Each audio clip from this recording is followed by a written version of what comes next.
¿Qué está haciendo Jesús ahora?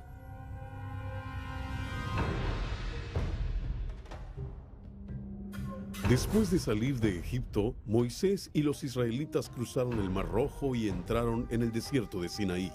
Uno de los primeros lugares donde se establecieron fue en la base del monte Sinaí. En la actualidad, en los pies del monte se levanta el monasterio de Santa Catalina. Este monasterio, estilo fortaleza, está protegido por una puerta principal que ha soportado la prueba de 14 siglos. Los monjes pertenecen a la Iglesia Ortodoxa del Oriente. Todos provienen de Grecia. Los visitantes son bienvenidos para pasar la noche y compartir su sencilla hospitalidad si así lo desean.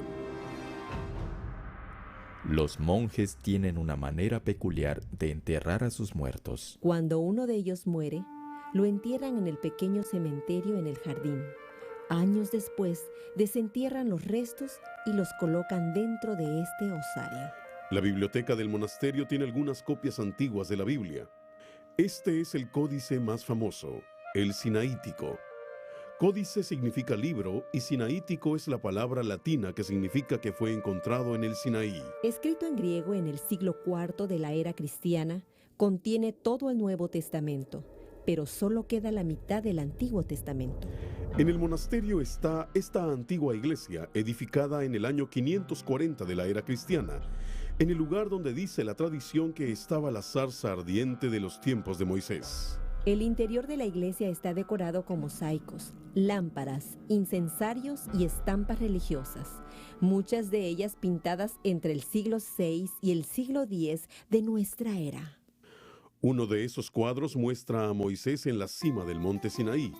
A un lado se muestra la zarza ardiente mientras Dios le alcanza los 10 mandamientos desde el cielo. Moisés pasó 40 días en la cumbre del monte Sinaí y fue desde allí que Dios dio los 10 mandamientos al pueblo reunido abajo. Al mismo tiempo, se le dijo a Moisés que hiciera un santuario para la adoración y fue instruido en cuanto a los sacrificios y ceremonias que debían llevarse a cabo en el santuario. Los israelitas acamparon en la llanura bajo el monte Sinaí. El pueblo llevó sus donativos y el santuario empezó a tomar forma bajo la dirección de Moisés.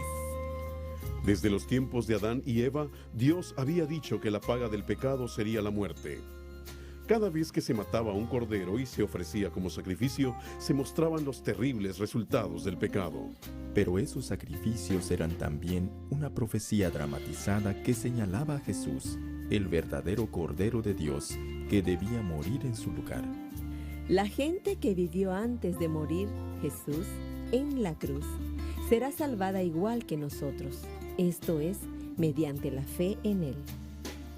Ahora, bajo la dirección de Moisés y siguiendo las instrucciones de Dios, los israelitas edificaron un pequeño modelo del gran santuario original del cielo. El simple sacrificio de un cordero fue ahora ampliado dentro del ritual del santuario y su servicio, todo lo cual se hacía con el fin de enseñar a la gente el plan de salvación mediante Jesucristo. Los que dirigían el servicio eran los sacerdotes de la tribu de Leví. El sumo sacerdote llevaba colgada en su pecho una placa que tenía 12 piedras preciosas, donde aparecía grabado el nombre de cada una de las 12 tribus de Israel. En los días de los jueces y Samuel, el santuario tenía su hogar en Silo, hasta que el rey David decidió edificar un templo. El templo en Jerusalén fue edificado por el rey Salomón en la misma cumbre del monte Moria, donde Abraham había ofrecido a Isaac su hijo. En ese mismo lugar se levanta ahora una mezquita que constituye el segundo lugar más sagrado en la tierra para los musulmanes. Originalmente, el templo estaba sobre esta plataforma plana y el altar de la ofrenda quemada estaba aproximadamente en el centro de la fotografía. Todavía hoy, los judíos van a orar al muro occidental, que es lo que queda de los cimientos de la plataforma donde una vez estuvo el templo. Pero cuando el santuario fue edificado por primera vez, se trataba de un tabernáculo que era trasladado con frecuencia. Alrededor de ese tabernáculo había un atrio formado por cortinas de lino blanco. Dentro de ese atrio, los adoradores y los sacerdotes se movían alrededor de una fuente grande de metal y el altar de bronce. El santuario estaba dividido en 2 departamentos. el lugar santo y el lugar santísimo. Había 3 muebles dentro del lugar santo que tenía las paredes cubiertas de oro, pero uno solo dentro del lugar santísimo. A la izquierda de la entrada del lugar santo estaba el candelabro, hecho de una sola pieza de oro. Sus 7 lámparas tenían que estar ardiendo constantemente. A la derecha estaba la mesa del pan de la proposición, donde se ponían cada sábado 12 panes en 2 pilas. Frente al velo que separaba el lugar santo del Santísimo estaba el altar de oro del incienso, de 1 metro de alto. En el tabernáculo se ofrecían sacrificios individuales, en los que el mismo pecador sacrificaba un cordero, pero el sacerdote ofrecía sacrificios generales por la mañana y por la tarde por todo el pueblo. Cada detalle de estos servicios señalaban a Cristo. El sacerdote vertía parte de la sangre del cordero en una vasija y entraba en el lugar santo, y la pasaba por el candelabro que representaba a Jesús, la luz del mundo, y el pan sagrado, que representaba también a Jesús, quien dijo: «Yo soy el pan de vida». El sacerdote iba al altar del incienso y sumergía sus dedos en la sangre y la asperjaba sobre la esquina del altar. Entonces dejaba caer incienso de olor dulce sobre los carbones y se arrodillaba en oración a favor de los pecadores. Puesto que el santuario representa la salvación de Dios, esto demuestra que Dios mismo se hace responsable de los pecados confesados y perdonados, es decir, los colocamos sobre Jesús. Por eso la Biblia dice que la sangre de Jesucristo, su Hijo, nos limpia de todo pecado.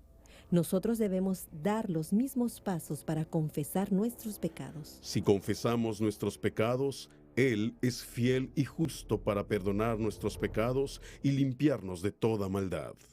En el santuario original en el cielo, Cristo no es solamente nuestra víctima sustituta, sino también nuestro sumo sacerdote.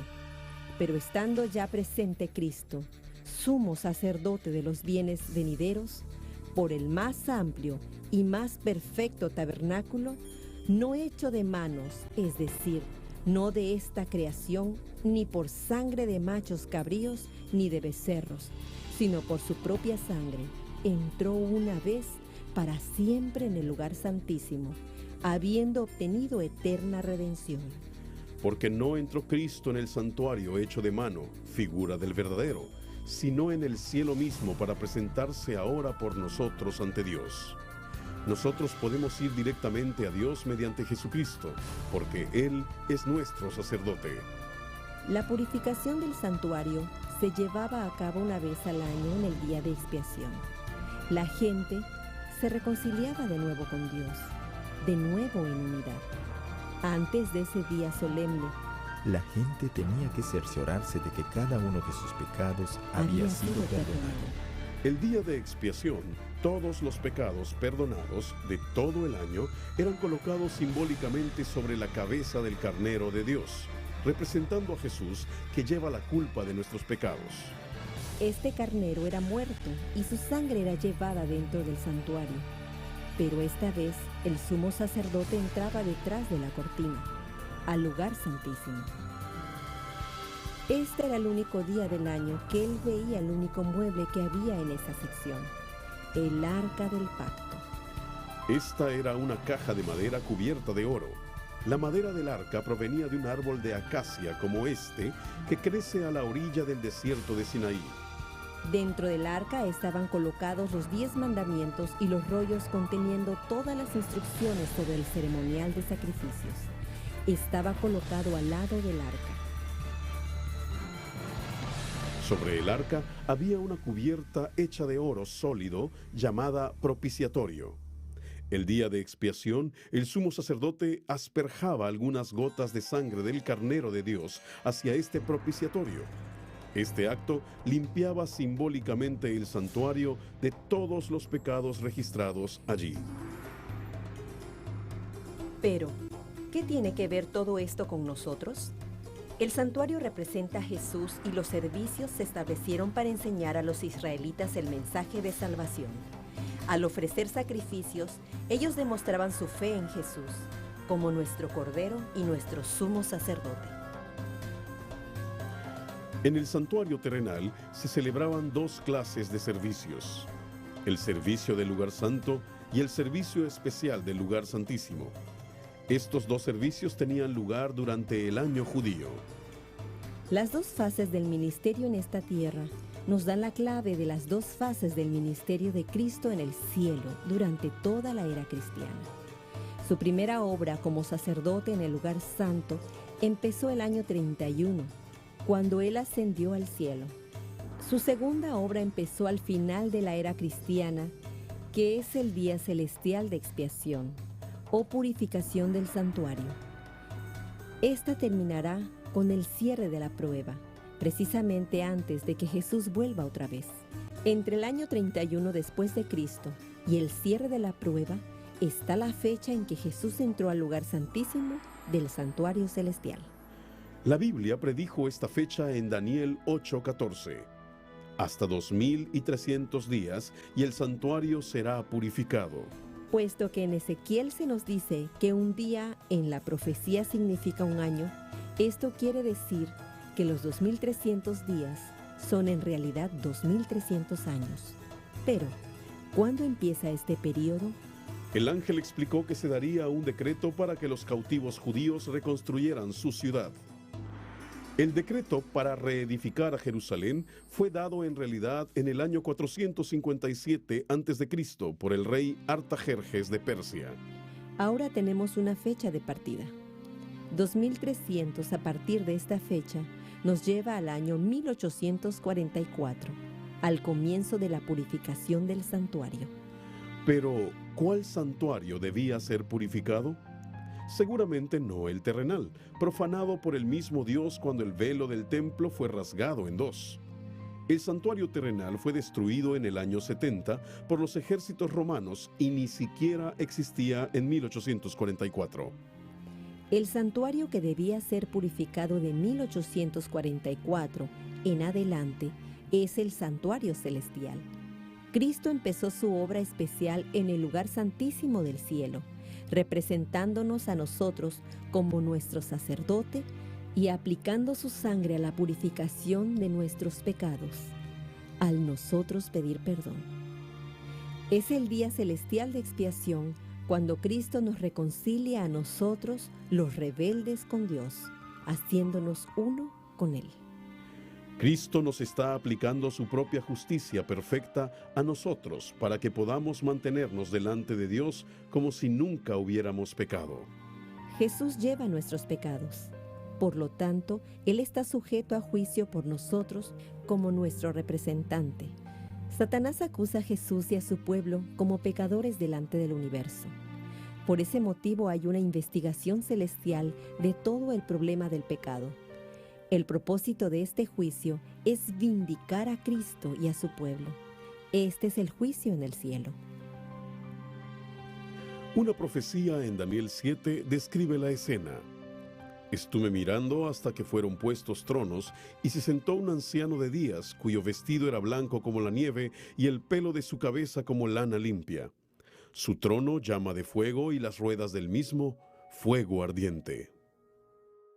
Un río de fuego procedía y salía de delante de él.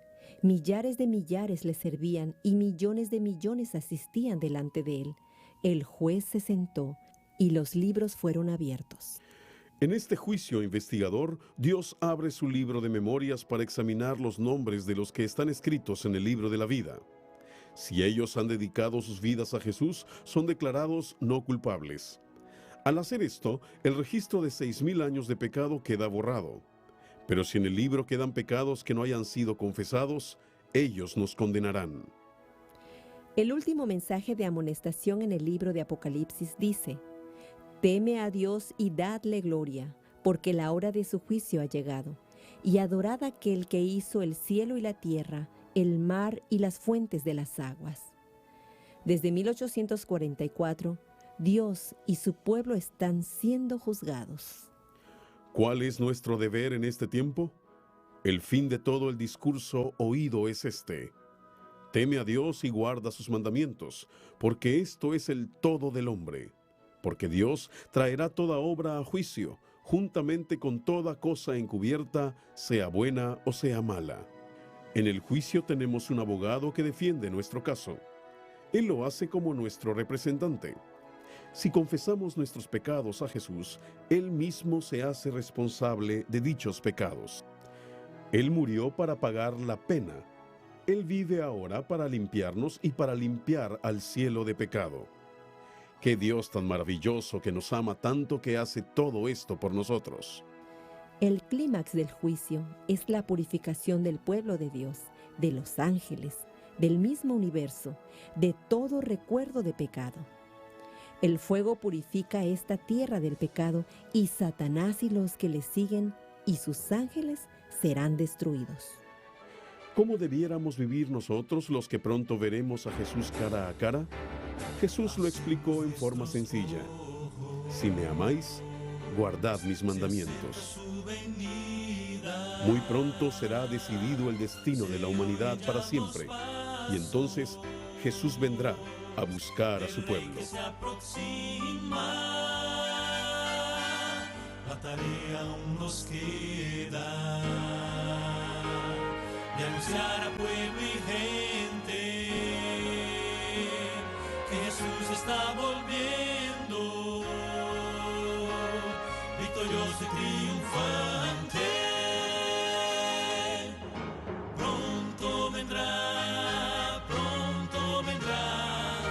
Cristo muy pronto vendrá. Pronto vendrá, pronto Jesús volverá.